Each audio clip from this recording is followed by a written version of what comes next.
the other two bases you actually can't take anyway, because of this creep tumor. You need to kill it off and wait, which is kind of a stupid mechanic, but it's kind of cool nonetheless. A few Broodlords are being morphed in, only 3 of them, and the attacks are only just been now upgraded. It's actually very late considering there's a double Spire timing. Ideally, you know, I mean, it takes a while to make them, but ideally, if you're getting double Spire, you really want to have the Broodlords out right as the 1-1 finishes, actually.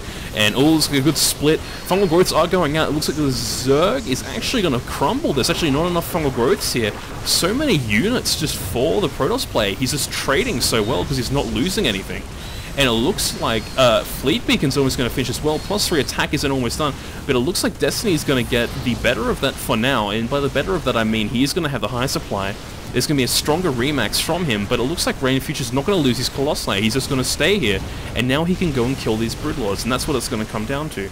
It's whether or not he can kill the Broodlords. Meanwhile, in production, he needs to transfer the drones over and just get his economy up. Besides from that, he's actually in a really good spot right now. Looks like Destiny's going to remax a lot on drones. Not on drones, pardon me. Remaxing on drones is a very bad idea. Remaxing on Ling Roach Corruptor with only now getting melee +1 attack upgrade, which is kind of strange. Hydrogen is also down, but we haven't yet to see any Hydras in the game, I think. Hydras haven't really had a place yet. Just the Infestors came out so early for what they were. There was no real tech besides some Evo Chamber timings, but besides from that, there's nothing from Destiny, so he could really afford to bring out those 8 early Infestors. And it looks like Futures is gonna push forward really heavily here. It looks like the Zergling's gonna try and get into the get into the 4th base here, but not too much. Like, there's a lot of cannons here. There's only one pylon blocking it. If the Zerg player sees this in time, he may be able to kill the pylon. But it looks like RGNFuture is gonna go ahead and start pushing, warping in more units. He needs more gateways, but yeah, he definitely needs more gateways.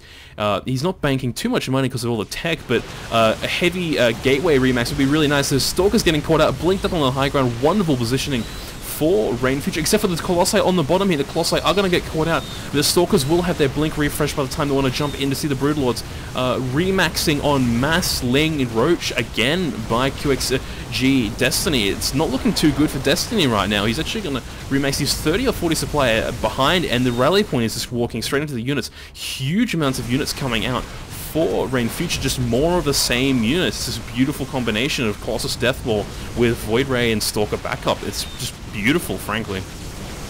Can't really, like, definitively stop it as Zerg. That's the idea, really. Besides from that, it looks like he's going to try and finally clear out so he can get a 5th base here. There was no reason why he can't, really. He's just going to continue to harass more, man. He's just going to make sure Destiny can't mine. Destiny's a good 20 supply behind.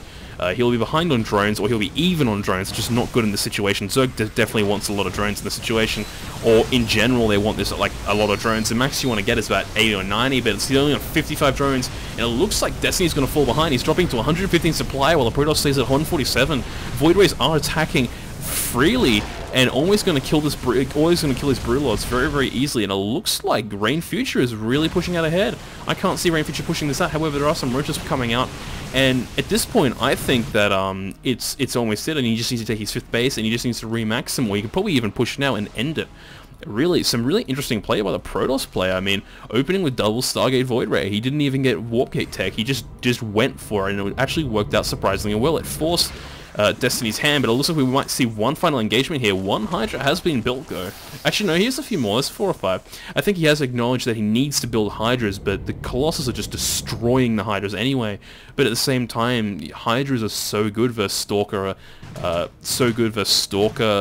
Void Ray. Like, those two units are like what Hydras are really good at stopping dead in their tracks. I mean, you need that upgrades. You need the upgrades to stay ahead, though. 2-1 versus 3-0 is actually kind of iffy in this situation, because you do have Colossi and you have Void Rays, and you have a lot of distractions, so the Stalkers actually do get a lot of damage, plus they're Blink Stalkers, so ideally they want to be hitting and taking less damage than they're doing, really. Like, I know it sounds really simple, but it's kind of like Mutas. You don't get armor attack upgrades for Mutas because they're not supposed to be taking damage in the first place. It's the same sort of thing with Stalkers at this point in the game. If you have that many Stalkers that have Blink, you just kind of want them to just deal their damage and get out real quick. Blink effectively, maybe take a few hits for the Colossi, but besides from that, you just steadily want just a good combination of Colossus, Void Ray. The Mothership's a good touch. He's probably waiting for Vortex, which is finished. Archons are morphing, which almost seem like the deal. I mean, it looks like just Destiny here is falling apart. He doesn't have the economy of support. He's getting his 4th base up right now. He's got the 2 gases along with it as well. He definitely needs that. But besides from that, it looks like RGNFuture, he's just playing it safe. He just wants to make sure he's getting the win here.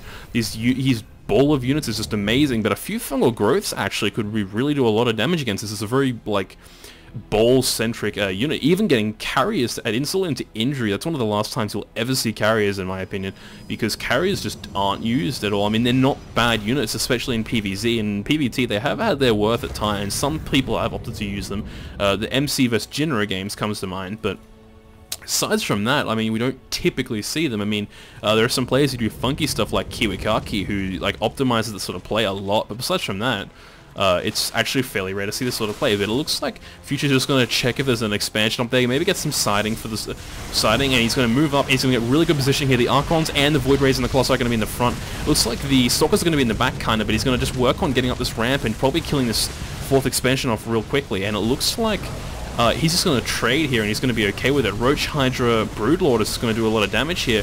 But where's the Vortex? The Vortex is really important. If you get the Vortex on the Broodlords, it just shuts them down completely. And it looks like RGNFuture going to back off once again. I really question this. He really needs to move forward and just kill the army. He's killing Destiny's economy. Destiny is just not holding on. He has no mining bases currently, besides that which is almost gone. And it looks like RGNFuture is just going to completely crush Destiny in this last final engagement. Definitely felt like Destiny was being dead for a very long time, actually. An interesting build opening by Future.